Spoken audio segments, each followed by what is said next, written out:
Hello, xin chào mọi người đã trở lại với chiếc hồ nhỏ nhỏ xinh xinh mới set up được mấy ngày đây. Sau thời gian mấy ngày nước đã khá trong, đó, các ngọn rêu đã phát triển dần dần này, nấm tấm phát triển rồi đấy các bạn. Đây các bạn thấy không?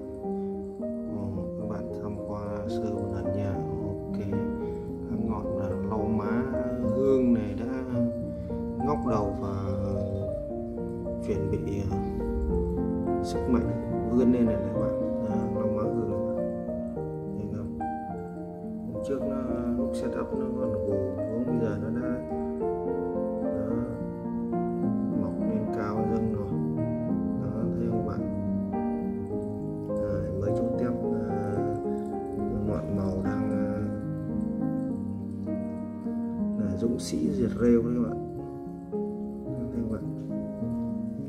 Do chiếc hồ này mình set up là có thêm chút rau má hương ở phía cuối chân các vách đá, nên là mình quyết định phải cho thêm cái tí CO2 vào để lau má hương mới phát triển được. Không là lau má hương nếu không có CO2 vào, lau má hương sẽ bị thối lữa và hỏng luôn.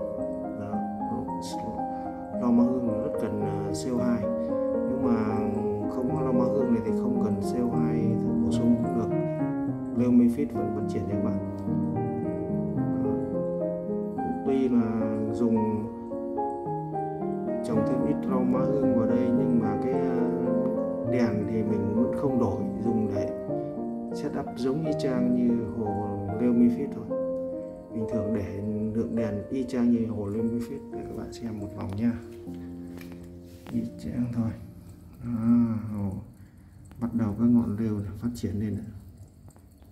Đấy, khá xanh này nhá, mấy hôm mà lên đó. Mấy chú tép nhuận màu đang diệt rêu. Các ngọn rêu thì nếu phát triển thì tép nhuận màu sẽ diệt luôn. Đấy, các ngọn rêu, các quay gần cho các bạn xem các ngọn rêu này phát triển nhanh đấy, thấy chưa bạn? Xanh này nhé, các nấm tấm xanh bắt đầu phát triển rồi đấy, mới được có mấy ngày thôi, 3 ngày đấy mà phát triển khá nhanh.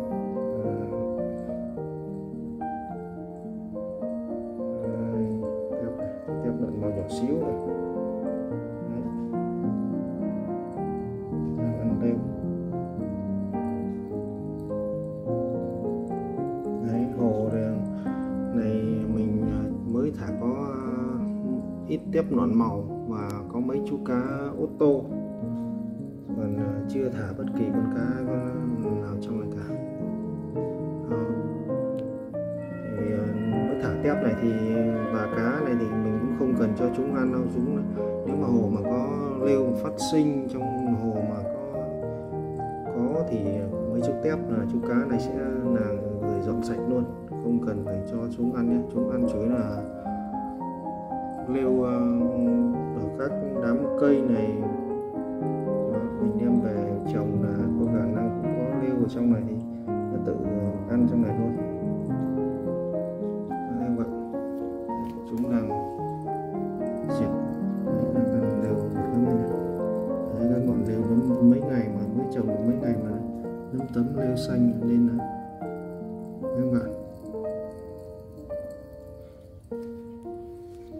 nếu mà thả cá thì chủ yếu là thả mấy chú cá bảy màu nhỏ nhỏ xíu, hoặc một số cá loài nhỏ nhỏ thôi các bạn, cũng không nên thả nhiều quá. Lượng cá quá nhiều trong hồ rêu mephit này thì lượng cá nhiều sẽ làm chất thải nó ra nhiều, nên mặt hồ, cái mặt rêu mephit thì nó sẽ mình phải dọn thường xuyên hơn. Còn nếu mà cá và mấy chú cá và tép dọn bể này thì không cần phải, cũng thời gian mình không cần phải dọn chúng nhiều đâu. Đó, tại vì cái lượng này thì cá không cần phải dọn mặt hồ, mặt rêu này tự cá nó dọn hết, mấy con tép này dọn. Thấy không ạ? Oxy thì lượng vừa phải, không cần phải quá nhiều đâu, tại vì nó rêu mephit không cần oxy mấy, mà không cần oxy chúng vẫn sống mà, chỉ là cung cấp cho đám má hương này rất nhiều lon má hương này, một dãy lon má hương chúng đã phát triển lên khá cao rồi các bạn. Mấy hôm mà chúng đã đâm chồi ra được lon má hương nó lên khá cao, mấy hôm được mấy hôm rồi nhá. Cây đồng keo đắng đây cũng đã lưu phết này, nó bắt đầu phát triển tấm xanh này các bạn. Ok, bây giờ mình sẽ nói sơ qua về quá trình setup hồ rồi, các bạn đã xem rồi. Bây giờ mình sẽ nói về cách chỉnh đèn và cắn nước thế nào để cho Leomyphis phát triển mạnh, không phát sinh và các lêu hại trong hồ, hạn chế lêu hại, chứ còn hồ thủy sinh nào thì đã chơi thì phải có lêu hại các bạn. Nhưng mà khi mình lêu hại phát triển thì các chú cá này, cá và tép này đều là dũng sĩ diệt hết chúng, nên là không sợ các bạn. Nếu các bạn setup đúng theo kiểu cho lượng đèn cho các thì hồ luôn được xanh và lêu phát triển nha các bạn. Rồi bây giờ các bạn chờ chút xíu nha. Ok rồi, mình đã chỉnh lại máy rồi. Rồi về lượng đèn thì các bạn nên luôn bật ở cái chế độ là khoảng cái đèn người ta sản xuất ra để full. Nó hồ là dùng cho tất cả các loại cây có ánh sáng mạnh đó, tiếp thu ánh sáng mạnh đây. Nhưng mà lêu thì đâu phải là cái lượng cần ánh sáng nhiều, nên mình không chỉ setup lượng ánh sáng vừa đủ cho cây lêu phát triển ở trong hồ. Mình sẽ giảm cái ánh sáng xuống là 30% của cái lượng đèn. Theo đây là mình đang dùng cái đèn chia lốt nha các bạn. Phiên bản đèn 30 cm cho cái hồ này nhé. Hồ này hồ 30 mà, thì cái phiên bản này là phiên bản hồ 30 thì cái đèn mình giảm xuống là 30%. Đó, ví dụ là cái đèn này đang ở mức là 100% sáng hết 100% thì mình sẽ giảm xuống là 30%. Đó. Đây mình sẽ chỉ luôn các bạn. Đó. Đây. Đó. Đây là cái nhìn hơi không rõ mấy này các bạn, quay cho điện thoại mà. Đây, lượng đèn này vào nhé. Đây. Cái trên này. Đây, lượng đèn setup mình này để 30% các bạn. 30%. Và căn chỉnh giờ thời gian của nó là buổi sáng mình cho nó bật đèn lên là lúc 6:30 cho tới gần 12 giờ trưa là đèn tự động tắt. Đó. Mình còn cái lượng CO2 mình bật là cái dùng timer, mình căn chỉnh nó luôn để theo những cái ánh sáng bắt đầu sáng này, chiếu sáng và tắt luôn. Đó như bạn, lượng đèn chỉ ở mức 30% so với lượng đèn nhà sản xuất đưa ra nha, không vượt quá nó. Mình chỉ có dùng 30% công suất của cái đèn này thôi. Đó, 29 đến 30% đấy mình vừa cho các bạn xem các bạn. Đây,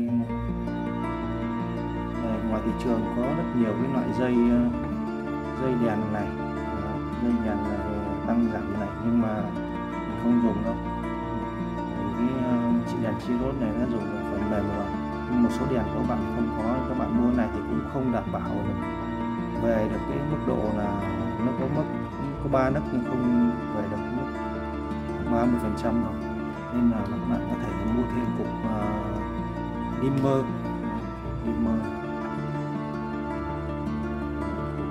này, hay là có điều chỉnh độ sáng, gọi là mấy cái tiệm mà bán điện người ta sẽ bán là điều chỉnh độ sáng của đèn. Cái này bạn sẽ đầu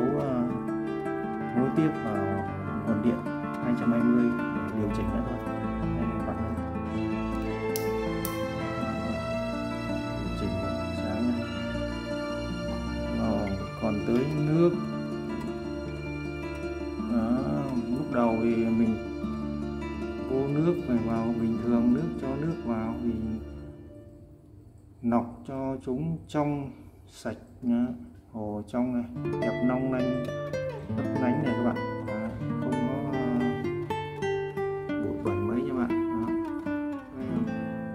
đèn long lanh, nước rất sáng. Đó, mình không dùng đây là bộ lọc treo nhé, mình chỉ có dùng bộ lọc treo này với cái máy CO2 nhé. Mình căn cho cái dòng nước mà cái bộ lọc treo này sẽ đẩy ra này, nước cuộn cuộn phía trên này. Đó, nó giống như một cái đảo nước. Đó, giống như một cái vòi đảo nước phun lên và cuộn nước ở phía dưới, nên là khi có mấy cái váng bẩn phía nhỏ như ti, nếu mà có bẩn thì nó tự cuộn vào, nó cuốn xuống dòng nước phía dưới và nó sẽ hút vào lọc luôn, nó sẽ lọc rồi lúc đó mình thay lọc cho các bạn, nhưng mình không có dùng lọc váng. Đó, các bạn ạ, từ dòng nước cuộn cuộn này điều chỉnh cái dòng nước cho nó cuộn.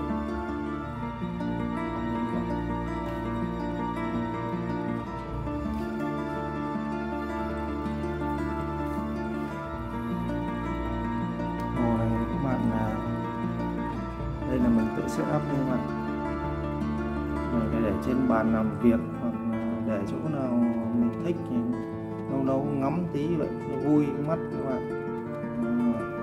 Được.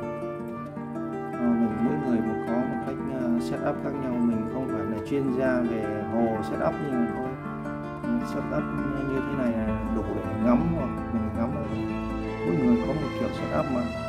Mình không phải chuyên gia nhưng mà set up tới cây, chủ yếu cho làm sao cây và cá tôm tép trong cái hồ nó sống đủ sống, không dùng các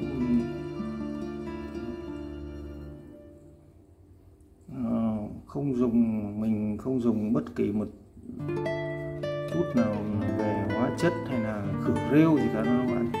Mình chủ yếu là dùng Bio Extra này. Đó, lượng Bio Extra 2 cộng 25% này. Lúc đầu mấy ngày đầu mình thay nước thường xuyên, khoảng cách ngày mình thay nước một lần. Mỗi lần thay nước thì nếu mà bạn mà cho mỗi lần thay nước mà một nắp cái này thì khoảng trong vòng một tuần đầu, tuần đến 2 tuần đầu thì các bạn có thể là tăng cái lượng lên chút xíu, khoảng 2 nắp này cho mỗi lần thay nước, để cái lượng vi sinh trong hồ luôn được phát triển mạnh dồi dào, thì nó sẽ tấn công được cái lêu hại phát triển, không cho cái lêu hại phát triển, hãm lêu hại phát triển. Đó, trong 1-2 tuần đầu nhé, và bạn sẽ tăng cái lượng Bio Extra này lên, Extra Bio này 25 cộng 5% để khá mạnh, để mình không dùng phần gì để ức chế rêu đâu nha các bạn. Mình nghĩ là ức chế rêu thì cũng là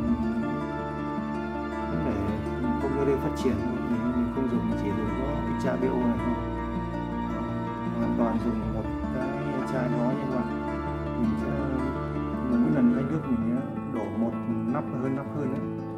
Nếu lần mấy ngày đầu bộ đổ 2 nắp các bạn. Đó, để cho tăng cái lượng vi sinh trong hồ nó phát triển mạnh dồi dào mấy ngày đầu. Đó, ức chế làm cho lêu trong hồ không thể nào phát triển được. Khi mà vi sinh phát triển mạnh thì lêu không phát triển được đâu ạ.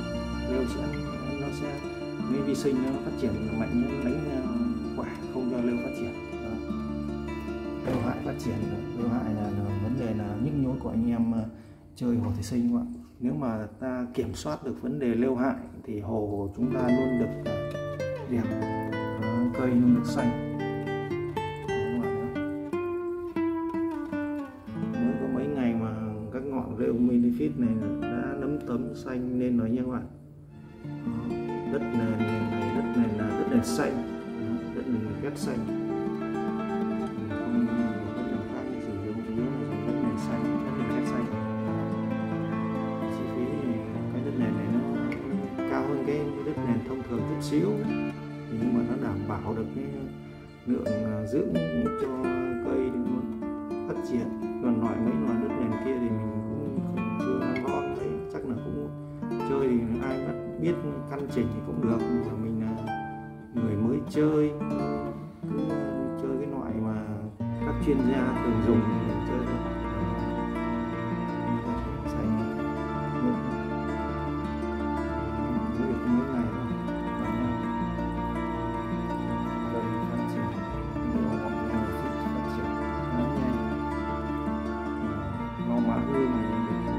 CO2, nhưng CO2 và nhân đèn này cũng bằng cái nhân đèn của Real Medifit nên nó mã hương cũng phát triển tốt. Nó mã hương này đang xanh mướt mới trồng mấy hôm mà nó chúng mỏng cao lên đẹp đấy. Làm có tô điểm thêm cho cái phần chân của cái vách đá này có phong phú hơn, đẹp hơn các bạn. Dãy lò mã hương cũng khá nhiều, 200 lò mã hương. Lò mã hương này cũng rẻ lắm. Này có con chú cá ô tô này, ăn rêu hại, diệt rêu hại này. Nếu mà mình khống chế được cái lượng rêu hại mới set up á, mình thả cá này vào, cá ô tô và tép vào thì chúng diệt rêu hại. Nếu mà rêu hại nào có phát triển thì chúng sẽ diệt hết luôn. Chúng là Dũng sẽ diệt rêu mà. Tép trắng này, rồi mình thả tép nhọn màu này. Nói chung là tép này, tép nào nó cũng ăn rêu cả các bạn. Nó có màu mè xíu đủ, mấy tép màu mè nó đẹp hơn.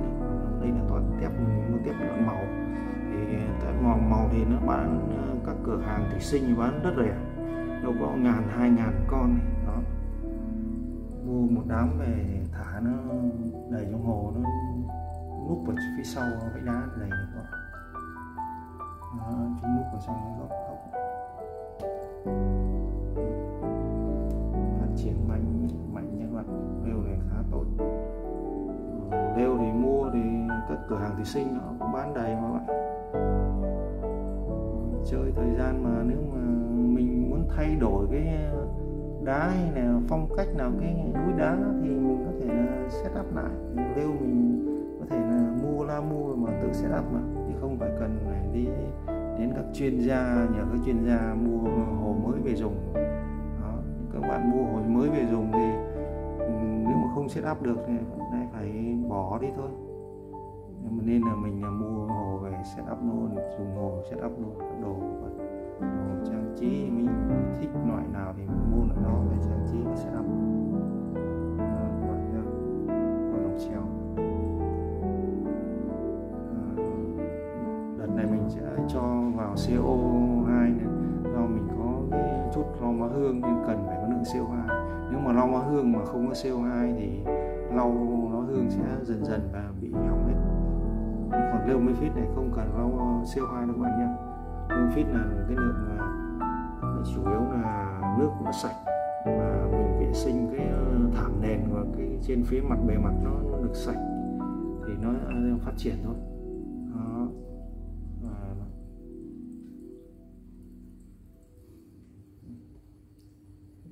Góc đá này có mấy ngọn rêu này cũng phát triển lên rồi. Đó, sạch.